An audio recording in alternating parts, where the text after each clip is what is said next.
comprendre et agir sur le 666.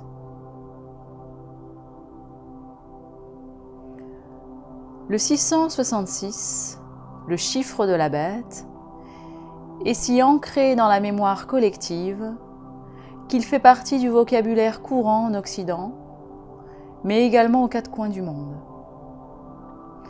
Son origine biblique daterait d'environ 70 après Jésus-Christ, de l'apôtre Jean, dit de Patmos, qui aurait eu en songe la révélation dite d'Apocalypse.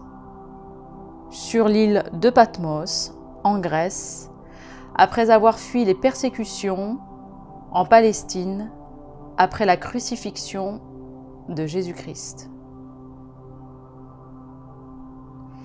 Le chiffre 666 évoque dans l'inconscient collectif la bête de l'Apocalypse, les ténèbres et le chaos de la fin du monde, de la fin des temps. Il y a eu tout au long de l'histoire beaucoup d'interprétations de ce chapitre de la Bible. Et aujourd'hui, nous allons tenter de les actualiser à ce que nous vivons aujourd'hui et à ce que nous sommes.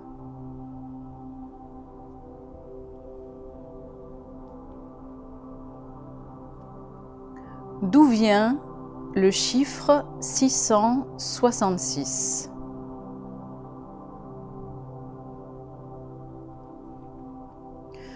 Le chiffre de la bête, 666, vient d'une expérience mystique que Jean de Patmos, l'apôtre Jean de Jésus-Christ, qui après la mort de Jésus-Christ a fui les persécutions des chrétiens en Palestine. Avant sa mort, Jean, l'apôtre de Jésus, a vécu des expériences mystiques à travers lesquelles lui est révélée une vision de la fin des temps de l'humanité, du jugement dernier, du retour du Christ et de l'avènement du royaume de Dieu sur terre, appelé Millénium ou Âge d'or. Durant cette vision, appelée Apocalypse, qui veut dire la révélation, en grec, une bête à 7 têtes viendrait soumettre l'humanité aux ténèbres durant un certain temps, et que le nom de cette bête pourrait se traduire en chiffres, et que nul être humain ne pourrait acheter ni vendre sans porter ce chiffre comme marque sur le poignet ou sur le front. C'est le chiffre de la bête. Seule la Bible contient ce détail du chiffre de la bête. Dans la Torah, dans le Coran, ainsi que dans d'autres prophéties amérindiennes, hindoues ou encore asiatiques, il est mentionné une fin des temps avec un sauveur pour délivrer l'humanité, mais seule cette prophétie venant du christianisme de Jean de Patmos donne ce détail du chiffre de la bête. En voici une citation. À tous, petits et grands, riches et pauvres, hommes libres et esclaves, elle, la bête, fait mettre une marque sur la main droite ou sur le front, afin que personne ne puisse acheter ou vendre s'il ne porte cette marque-là, c'est-à-dire le nom de la bête ou le chiffre de son nom. C'est ici qu'on reconnaît la sagesse, celui qui a l'intelligence, qu'il se mette à calculer le chiffre de la bête, car c'est un chiffre d'homme, et ce chiffre est 666. Fin de citation.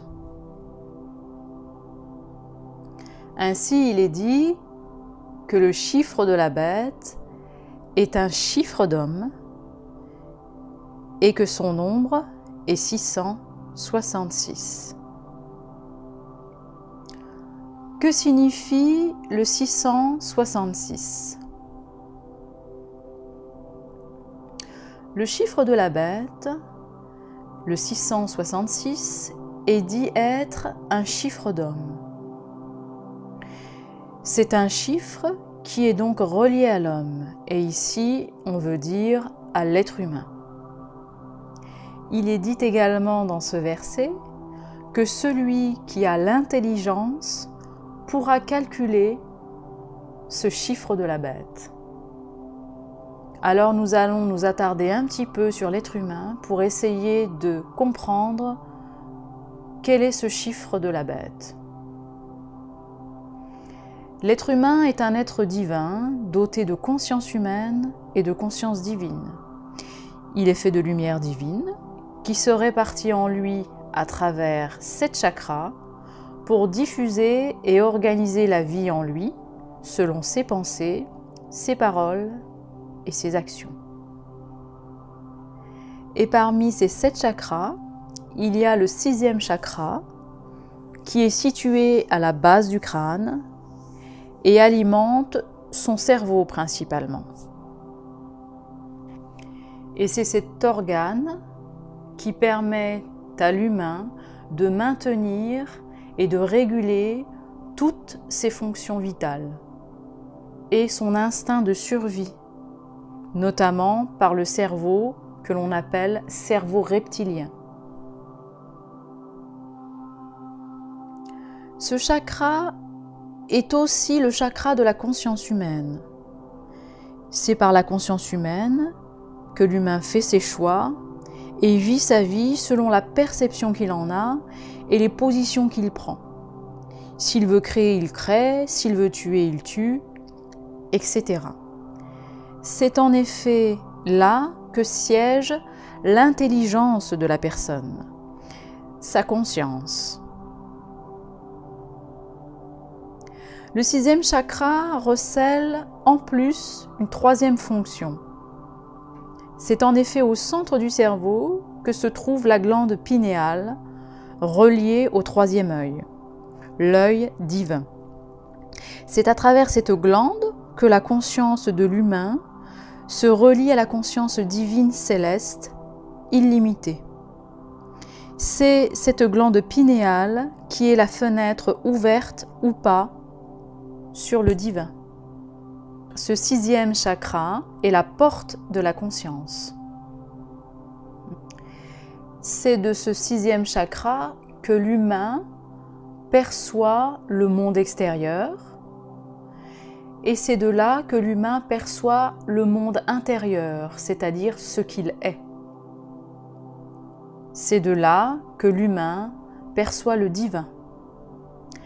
Ainsi, ce 6e chakra a une triple fonction.